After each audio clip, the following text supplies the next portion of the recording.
Coach, I asked you what the host of this party was going to be serving up today. What's the drink of choice tonight?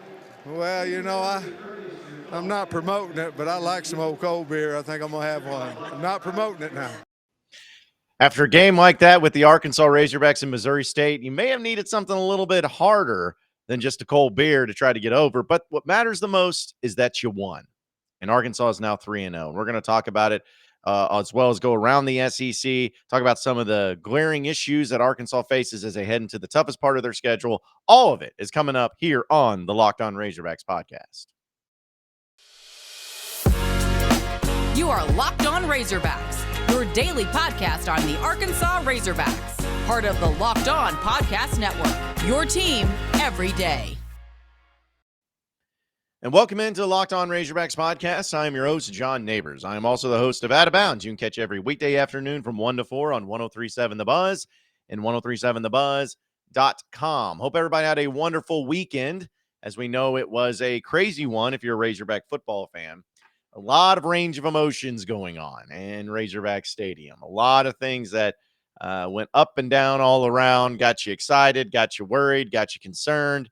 Maybe you feel a little bit differently about the next few games because of a game like this, but all of that doesn't matter at the end of the day because you did win. You beat Missouri State 38-27.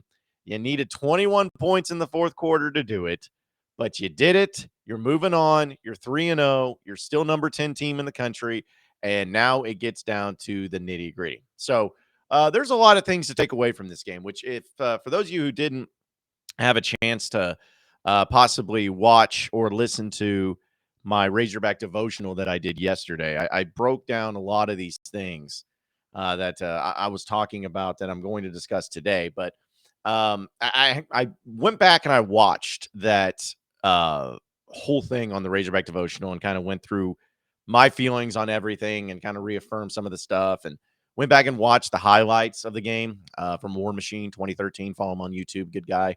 Puts up all the Razorback highlights. I just saw all those things too, and I went through all of it. And I'm like, Arkansas survived. They barely survived. It wasn't pretty, but they won. And at the end of the season, if Arkansas went 12-0, I'm not saying they will, but if they went 12-0, nobody's going to look back and say, yeah, but that Missouri State game, they only won by 11 points. No, what they're going to do is they're going to see, did you win or did you lose? You won the game. And so I started thinking more and more about it. I'm like, the game's over. You got to move on. You got to feel good about it because you're still 3-0. I hate the old term that Houston would always say, there are a lot of people love to be 1-0 right now. Well, okay, it's true. But there are a lot of people that would love to be 3-0 right now. And you've already been tested by a top 25 team and an SEC team and a really good FCS team. And now it gets real. Now it gets into the whole mix. But as far as this game goes, it was frustrating at times. It was annoying at times. It was scary at times. It was one of those games to where you watched Petrino work. Because every time that I'm trying to think of how we've seen other coaches come in to play Arkansas. Like Houston Nutt came in and played Arkansas when he was at Ole Miss. But there was no sort of theme, or there was no sort of sure sign that was a Houston Nutt coach team. Maybe because of how motivated they were, but there wasn't a telltale sign of it. It was just more like, all right, well, this team is coached by Houston Nutt. Same thing with Lou Holtz. Lou Holtz, it had been so long since he'd been at Arkansas when he was at South Carolina and came back. There really wasn't anything that you could see and you look at and say, oh yeah, this is a classic Lou Holtz team and how they play and everything. You haven't really had that. But in this game, you watch Missouri State because you're not too far removed. I mean, you're only 10 years removed from when Bobby Petrino was your coach. And you watch his team, you're like, yeah, this is a vintage Bobby Petrino team. The plays, the formations, the way that the slants were, they were hitting those. I mean, it was just a classical performance by him. And so you got to give a lot of credit to Missouri State and a lot of credit to Bobby Petrino in their performance. You just can't overstate it enough. They came in ready. Even Sam Pittman said after the game that their team was better prepared, better coached than we were. We were fortunate to win the game, and I got to get better at that. So he even understood it. He understands that needs to change. But Arkansas won at the end of the day. And it really, honestly, as much credit as you're giving to Missouri State, and you should, Arkansas did a lot of stupid things in this game. A lot of things that are uncharacteristic, that ended up costing them, that ended up putting them in a bad position. And to be honest, a lot of it came from the offensive side of the ball. The defense, we've seen the defense for 3 games now. The defense is who it is. Hopefully when you get Slusher back, it'll be improved in the secondary, because the secondary is an issue. But this defense, you see what it is. It's a defense that has a really strong and much improved defensive line. It's a defense that has 2 linebackers in Bumper Pool and Drew Sanders that are phenomenal, especially Drew Sanders, who can do so many plays and get after the quarterback. They're a team that can provide pressure. They're a team that can stop the run, but they're also a team that struggles stopping the pass. That's what this defense is. That's how it's going to be the whole year. And it's just something that we're going to have to live with, I believe, at this point in time. But that being said, we know what the defense is going to do. But the offense in this game was really the problem in the early going. You start with the fumble by KJ Jefferson. And again, very uncharacteristic, but he fumbles. Oh, man, sucks. Get down 7-0. Then you have a big play to to Ketron Jackson down the field, and you're on the 1-yard line. It is first and goal. You're on the foot yard line. It's like it's first and goal, less than a yard. All you got to do is punch it in. And the first play, Arkansas gets it. Rocket Sanders fumbles the ball into the end zone. Missouri State gets it. Uncharacteristic. You have a pass that gets thrown perfectly to Trey Knox from KJ Jefferson, and it literally hits Trey Knox in the hands, bounces up, and the Missouri State guy intercepts it. Uncharacteristic.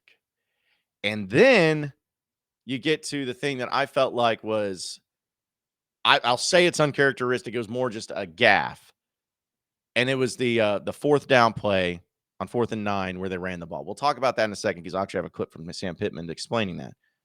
But the point is that those 4 offensive gaffes ended up being the main reason why Missouri State was leading most of the game, why it took so much for them to come back in this game. Like, it was a tough go. It was a tough deal.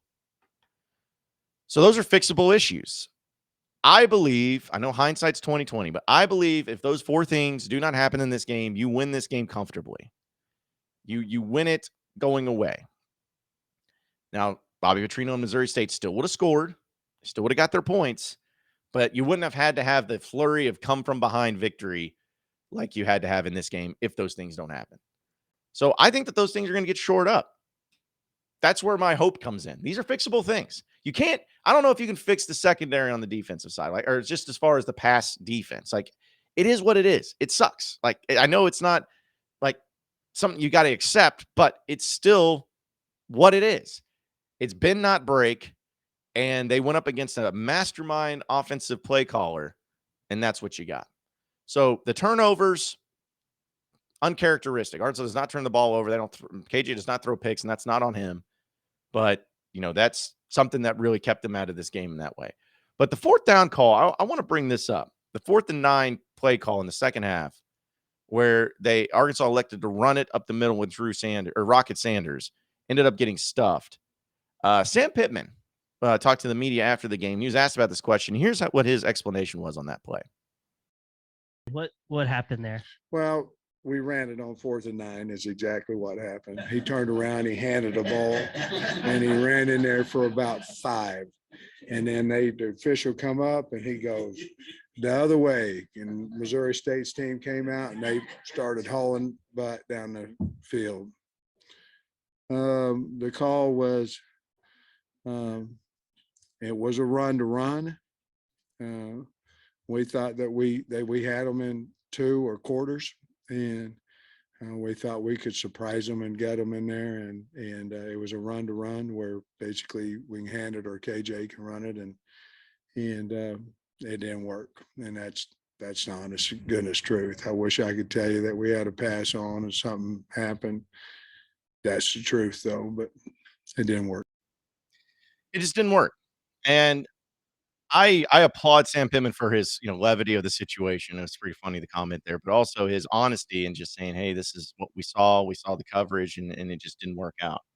So, I don't think it was a decision on being like Kendall Briles or Sam Pittman just being stupid. Like, I don't think it was a decision. Like, it had merit. It had logic behind it. It just didn't work. I just never liked that. I never like to see plays like that. If it is 4th and long, you're passing. If it's 4th and long, the ball needs to be in the hands of your best player, KJ Jefferson. That's how I feel about it. If it was 4th and 4 and you ran it, I wouldn't hate it. Even if it didn't work, I wouldn't hate it. But 9 yards is a lot. It's a lot to ask, especially in a crucial part of the game. So I didn't care for that. I didn't like that. Like, that's the stuff that's like, I don't want to see again. So I'm glad that he explained it a little bit there. But overall, it comes down to those 4 things on offense. Those 4 things on offense, you take those things away, it's a completely different ball game. It's a completely different deal. And they'll learn from it. I'm hoping this is a humbling experience. I'm hoping that this is something that they can get better from. They'll be more motivated than ever to go up against Texas A&M this week, which we're going to have a lot of breakdowns and talk about that too. But it's a nice little learning experience. But you won. You survived the return of Bobby Petrino. You're 3-0. You're number 10. You're moving on. The quarter of the season's done, and you're a halfway point to the bowl game. And I mean, you got to be happy with that. You can be concerned, but you can be happy with where you're at now. And we'll talk about some of those concerns here in just a bit. First, betonline.net is your number one source for all of your pro and college betting needs and sports info this season. Find all the latest football league developments, game matchups, news, and podcasts, including this year's opening week games. BetOnline is also your continued source for all of your sport wagering information, including live betting, esports, and scores. It's the fastest and easiest way to check on all of your favorite sports and events, including MLB, MMA, boxing, and golf. So head to the website today or use your mobile device to learn more about the trends and actions over at BetOnline, where the game starts. You are Locked On Razorbacks, your daily podcast on the Arkansas Razorbacks, part of the Locked On Podcast Network, your team every day. All right, so moving on into the next part of the podcast, which is a little bit more of a negative thing, but it has to be discussed because I know everybody's talking about it. And, this Razorback team, I started going through kind of the position by position and the group by group. Arkansas, it's like on the offense, Arkansas does not have a weakness. Like, they don't. Like, their running backs are phenomenal. Their quarterback's phenomenal. Their offensive line is phenomenal. Their wide receivers are, so much better than what people thought. They have some serious playmakers over there. The tight end is better than what it was last year. Trey Knox, obviously that drop hurt, but he had some big plays, especially on a 3rd down to get that catch, to get the 1st down. So the offense is about as good as you can get. Special teams has been really great, as we saw. Like, it's been much improved, a lot of awesomeness going on there. Defensive line, so much better than what we thought. Jordan Dominic is doing great. That dude's getting after it. He had a great game by Williams as well. Like, they're doing better. Linebackers, doing bumper pool things. And alongside Drew Sanders, he's just been a monster over there. Everything's great. Every single group is either great or so much more improved than what we saw last year, except the secondary. That's the glaring issue for Arkansas right now. Jason Shelley, the quarterback for Missouri State, went 24 of 43, no interceptions, 357 yards, and only 1 touchdown. So only 1 passing touchdown may be the surprising part of that. He was also sacked 8 times, which goes back to showing how great the defensive line and the job that him and Drew Sanders did against him. But 357 yards and only 1 touchdown. Honestly, I can't believe it was that many, or that less amount of touchdown passes. That can't happen. And it's worrisome because if you're having that happen against an FCS opponent, where you're leaving guys open, you're getting smoked just in a slant that's over the middle, you're doing all those things. That's problematic. That's extremely problematic.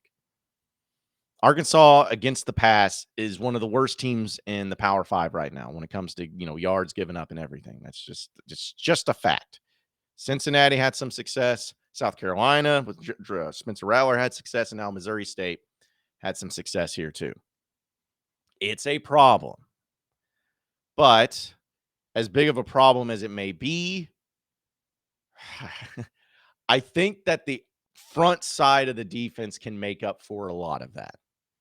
If they have success, if the defensive line continues to provide pressure and provide that added depth that has been so good all season long, if the linebackers continue to do their thing, especially with Drew Sanders getting after the quarterback and being kind of a headhunter there and, really causing some problems for them, if they can continue to do that, that's going to make up for a lot of the deficiencies in the secondary. It's going to maybe not always be perfect. There'll be games where teams are going to throw for, a lot of yards on Arkansas. That's just the way it is. But if they at least have those moments where they do sack the quarterback and put him in long distance situations, if they do stop the run entirely, which Arkansas has done a good job at, forcing them to pass all the time to where Arkansas's defense can kind of cater towards that a little bit. Like if they can continue to do the things that they're doing, I think that it'll be good enough to get by. It'll be good enough to win games. Arkansas, I think they allowed Cincinnati to score 24 points. Against South Carolina, they scored 30. And in this case, they scored 27. So you're essentially giving up 27 points a game, nearly 4 touchdowns a game, roughly, in this one, and in this season so far in 3 games. It's not ideal, but I think it'll be good enough. It can be good enough. People are like, well, just wait until Mississippi State plays us. We're going to get smoked. You know what? Maybe. But I've always liked Barry Odom's ability to scheme up some things. And also, if Arkansas gets pressure on Will Rogers, like they have been getting pressure on all the quarterbacks so far this year, what type of player does he become? What type of player, what type of quarterback is he able to just chop them up? I don't know. Think about Bryce Young and the Heisman Trophy winner. People are talking about his offensive line. It's not as good as what it has been in previous years. Yeah, he's a really good quarterback. They got a really good team. But what if they're getting after him, getting a lot of pressure on him? Does he turn into a better quarterback because of that? Maybe. But I just believe that if you're able to provide that element of your defense, if you're able to get after it in that way, providing that pressure, stopping the run, I think that it can get you by. It's kind of just putting duct tape on it and making it work for the time being until you can get a new one, until you can add some more pieces into it. I think that that's a big element. And let's be honest, losing Jalen Catalon for the season, brutal. Because I truly believe that if you had Jalen Catalon full health these past 3 games, it's a different game. It's a different season because it's not even just like the fact that he was like, breaking up passes and all that stuff. It's the threat of him being out there where quarterbacks and offensive coordinators would steer away from him because they're like, that guy's out there. He's an All-American. Don't go his way. Get him out of there. Get him out of the play. I truly believe that would be a huge difference in this team right now. But here's the thing. The Razorback pass defense is not good, but the Razorback run defense is really good. Defensive line, and in some cases even Drew Sanders, has been providing great pressure onto the quarterback. If Arkansas can just maintain that, hold it together, hold the pieces together, keep the quarterback from throwing touchdown passes right and left, they can do that, they'll be fine. Because if you really think about it, there hasn't been a lot of passing touchdowns in these games. It's been big passing plays, but not passing touchdowns. So if you can just put it together, hold it together, make it work for the time being, you'll be okay. Now, this game against A&M that you have coming up, A&M does not have a good quarterback. They do not have a good passing game. Like, Haynes King was so bad. And now they brought in Max Johnson. And against Miami this past weekend, I think he went 10 of 20 for 140 yards. Like, I don't trust their offense. Even as bad as Arkansas's pass defense has been, I feel like they're going to be okay against these guys. But it's a problem. I'm not going to try to sugarcoat. I'm not trying to look at it any other way. It is a problem. It needs to be fixed, and it needs to be fixed right away. We will go around the SEC and check out how the other teams fared in the conference. Coming up here on the Locked On Razorbacks podcast. You are Locked On Razorbacks, your daily podcast on the Arkansas Razorbacks, part of the Locked On Podcast Network, your team every day. Okay, so final segment here on the Locked On Razorbacks podcast. Going around the SEC, just a few things of note. Wasn't a whole lot of surprises that went on over the weekend, but still some to look at and some to break down and some to check out. First off, Georgia once again proves and shows greatest team in college football right now. They went to South Carolina and beat them 48-7. Beat them 48-7. It was 48-0 the majority of the game. In fact, it was 45-0 at the end of the third quarter. They're stupid. It's just stupid how good they are. They're the best team, and it's not even close. Alabama smoked UL Monroe 63-7. Whoopee. Kentucky beat Youngstown State 31-0. All right. Tennessee beat Akron 63-6. Okay. A&M played Miami. They did win that game 17-9. Like, A&M's defense is good. A&M has a good defense, but their offense is boo-boo. So I think Arkansas will be fine with against them. We'll do some more breakdowns of that. But Max Johnson, I don't know if he was really that much better, but Miami did not have a good showing offensively, scoring just 3 field goals. Not going to do that. Not going to have so much success there. So I feel good about Arkansas's chances. Florida escapes out of South Florida. Almost lost that one, 31-28. Man, the mighty have fallen. I don't know. Maybe that just showed how bad Utah was. But, Florida, they're sitting at 2-1, almost 1-2. And they could have been easily 0-3 if you think about it. But they are they're still going strong, still trying to make it work. Ole Miss, Georgia Tech. Ole Miss smokes them 42-0 at home or at Georgia Tech. I don't even know what to make of that. Like Jackson Dart, 10 of 16, 270 yards and a pick. Okay. Penn State just destroyed Auburn. Brian Harsin is not on the right track here. 41-12, and this game was at Auburn. 41-12, they beat Auburn, and so it's not looking too bright for the Auburn football program. Now they have Missouri up next, and Missouri's really bad. So you pretty much have a battle there to where, boy, and that game's at 11 a.m. If they lost to Missouri at home, they'd probably fire Brian Harsin on the spot. I don't think they would. Missouri really sucks. So I don't think you have to worry about that. Missouri beat Abilene Christian 34-17. Woo, buddy. 38-28. Vandy, 3-1. They're halfway point through to a bowl game as well. Look at them. So congrats to them. They went to Northern Illinois and won. And then finally, LSU Mississippi State. 31-16. LSU won this game. And some people were surprised by that. I will admit, I thought that maybe, just maybe, Mississippi State would take care of business. But LSU, Jaden Daniels, 22 of 37, 210 for a touchdown. And it just goes back to my whole point about Will Rogers. He goes 24 of 42 for 214 yards, a touchdown, and a pick. Like, it's like, yeah, he's a great. They have a great scheme and a great pass offense. But if they run into a team that and a defensive coordinator and a coaching staff that knows how to handle them, they go down pretty quickly. So, yeah, I just don't buy it. But either way. It wasn't really anything crazy around the SEC, but still fun nonetheless. This upcoming week, it's going to be having some great games too, which I know we're going to talk about. But overall, it was a lot of fun. It was a lot of fun. And I think that Arkansas going into A&M, they should have some more things to work on and be extremely motivated. We'll hear from Sam Pittman today around noon to see how that goes. But overall, I'm excited. You're 3-0, number 10 in the country. Keep it moving. Keep it shaking.